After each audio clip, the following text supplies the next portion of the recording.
Hello, this is Anna, and welcome to my YouTube channel, Spi-Sci, the channel where science meets spirituality. In this video, considering the current happenings in the world, I thought it was important to create a video about the root causes of all wars, from the so ancient wars of the Mahabharata to the current wars happening today, and how these wars are changing over time, the methodologies from first generational warfare to fifth generational warfare. And what I want to say here is that there's an explanation of the root cause of the causes and the root causes of these wars that are found in ancient scriptures and explained by spiritual teachers. The one that I feel most explanatory is the one given by George Ivanovich Gurdjieff, who was Armenian spiritual teacher who lived during the Second World War. So he had students that asked him about these wars. And one of his students was Ouspensky, who wrote this book, In Search of the Miraculous. I put some post-its where of the sections where the students ask about these wars. And then I'm going to come to with one word, what is the root cause of these wars? Um, so this is a book I read back in 2010, and these are is one of those books that really changed my view about spirituality. And when I read it, uh, on one side, I was very happy that I read it, but on the other side, I wish I had not because I knew that from that moment on, I had to make some changes. So this is like a warning, we could say, that if you do not want to make any changes in your life, if you are good as you are and you're not really concerned about what's going on, then you can just stop watching this video. You're free to do so. So for those who want to continue watching my video, I'm gonna continue explaining um, what is the root cause of all wars and how can we go through it if we cannot avoid it. So let's start with um, a question. The conversation began with my question, can war be stopped? And Gurdjieff answered, yes, it can. And yet I had been certain from previous talks that he would answer, no, it cannot. But the whole thing is how. It is necessary to know a great deal in order to understand that. What is war? It is the result of planetary influences. Somewhere up there, two or three planets have approached too near to each other. Tension results. Have you ever noticed if a man passes quite close to you on a narrow pavement, you become all tense? The same tension takes place between planets. For them, it lasts perhaps a second or two. But here on the Earth, people begin to slaughter one another, and they go on slaughtering maybe for several years.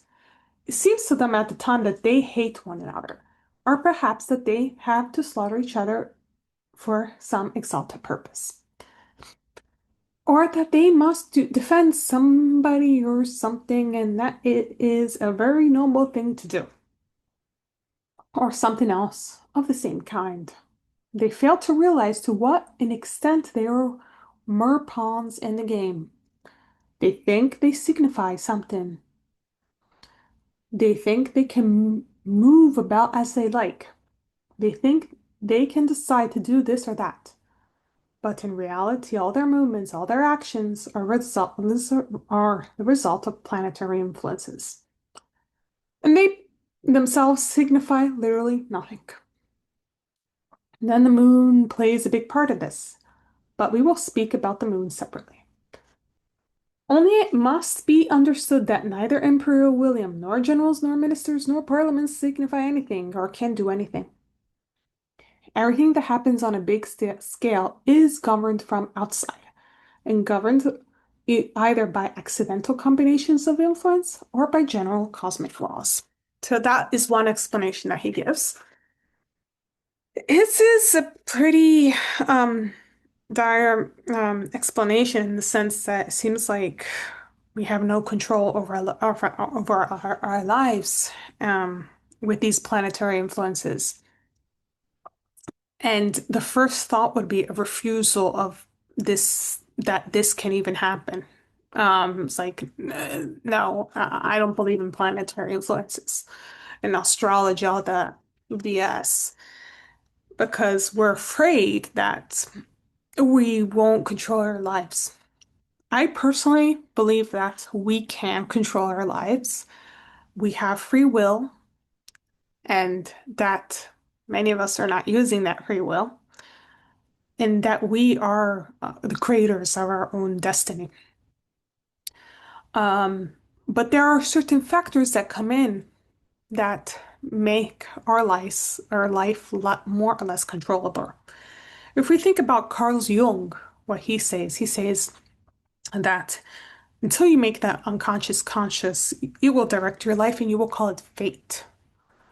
So being conscious in your life, I feel, is the key to mastering your life. And so let me continue with what other students ask him and what other answers Gurdjieff has. There was a question about war. How to stop wars. Wars cannot be stopped. War is the result of the slavery in which men live. Strictly speaking, men are not to blame of war. War is due to cosmic forces, to planetary influences. But in men, there is no resistance whatsoever against these influences, and there cannot be any, because men are slaves. If they were men and were capable of doing, they would be able to resist these influences and refrain from killing one another. Um, and then he goes on explaining, but it's a long explanation, but so I won't continue, but there is another part, another question about war. Let us take some event in the life of humanity. For instance, war. There is a war going on at the present moment. What does this signify? It signifies that several millions of sleeping people are trying to destroy several millions of other sleeping people. They would not do this, of course, if they were to wake up. Everything that takes place is owing to this sleep. Both states of consciousness, sleep and the wakened state, are equally subjective. Only by beginning to remember himself does a man really awaken.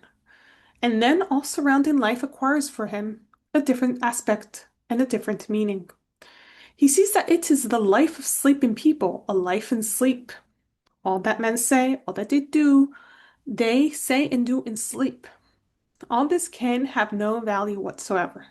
Only awakening and what leads to awakening has a value in reality. So let me reiterate this again.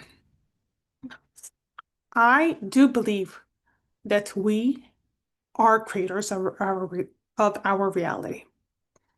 But I also believe that there are certain influences, whether they're cosmic, whatever you want to call them, there are certain influences in our life that don't make us see reality as it is. According to Hinduism, there's a concept of Maya, illusion, divine Lila, and the concept of liberation. If you go in India and encounter many people who are Hinduist, many people are praying, working for the concept of liberation. They believe that their soul is trapped, or not trapped in the literal sense, like in a human body, I'm trapped. No, there is a illusion going on in their life that according to Hinduism, but according to other spiritual traditions, but the one that I know about specifically is Hinduism. There's this belief that until you are not liberated, you will reincarnate several times, not thousands of times, until you realize the reality and who you are, and be finally liberated, and obtain what is called, according to Hinduism, moksha liberation. So there's a cycle, the Maya cycle, never-ending cycle, until this cycle ends and finally we're liberated. How does this connect to the concept of what Gurdjieff says? He talks about sleep and that we need to awaken. This is not easy to explain. So, why? Because we often hear words um, around us that we must wake up, and sometimes we even tell the people around us, of our friends, "Hey, you need to wake up," stuff like that. But that's not the waking up that I'm intending here, or he's intending here. It's a state of being, a state of being that's very different from where we are now. It's not on a logical level that this happens. It's not on a mental level that this happens. It's the whole being that goes into a different state. It's the like one of those highest achievements that many on the spiritual path are aiming for, which is enlightenment, liberation, whatever, or awakening, whatever we want to call it. This state of being requires inner work. And this inner work ties to what Jung says, Carl Jung, the psychologist or psychoanalyst, he says that until the unconscious becomes conscious, we will call our life fate. And it will seem just like a destiny, and that's it. What does this mean? How do we transform the unconscious to conscious? Is being aware of our belief systems, being aware of these influences, because paradoxically, if you don't believe that these influences don't influence you, then they do.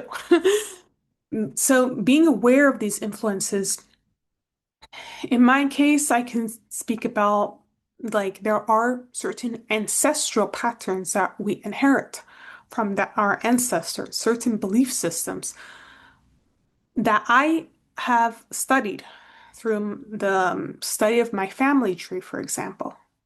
I was surprised that there were certain beliefs that I had about myself that I really got it from my great grandmother. I thought they were mine, but they weren't, and I believed it. And there's so much work still need to go on. That's one example. And there's so many other influences that come that we're not aware of. So it requires quite some work, but it is possible. And coming again to the concept of the war, there's a concept of the divine Lila in Hinduism. And the I'm thinking about the battle of the Mahabharata that is reported in the epic, the ancient epic scripture um, that reports the happenings of the great war happening between two families, and how this battle happened. And the Bhagavad Gita, which is part of the Mahabharata, explains how this is a reflection in reality of the inner battle that we're having. So this divine Lila, this cosmic theater of war that's happening is not other than a reflection of the spiritual battle happening inside us. The spiritual battle between consciousness and delusion, or we could call it also illusion Maya or unconsciousness. And and today, the concept of war is also evolving. And while in the ancient times there were there's a concept of first, second, third, fourth generation warfare based on weapons, killing people. Now there's the concept of fifth generation warfare, which uses communication to miscommunicate. um, it's a psychological influence, the new kind of war. That's why it's more important than ever. I'm saying really more important even than the First, Second World War to work on ourselves, to work on our own psychology, our own um, spiritual aspects of us. Maybe I can make a video of how spirituality connects to psychology. There is a connection because by knowing your belief systems, you can make those belief systems or influences have a letter grip, less grip over your life. So that's one aspect of it. And so does this mean if the war is a reflection of our inner battle, does this mean that we're causing the wars? No. I'm not saying that we are causing the wars. I'm just saying that these wars are a reflection of a spiritual battle that's happening inside us. And if we're concerned about it, and that includes also me, then we need to work on ourselves. We are here for a reason, and I'm pretty sure about that. And one of these reasons is to transform. Transform what? When we see the definition is transformation, we see a transformation of one thing to another thing. So that's what we're here for, to transform ourselves to become something else. So we don't go to the grave as the same as before. That's what I'm saying. We're here for a reason. Let's don't waste our lives. That's it.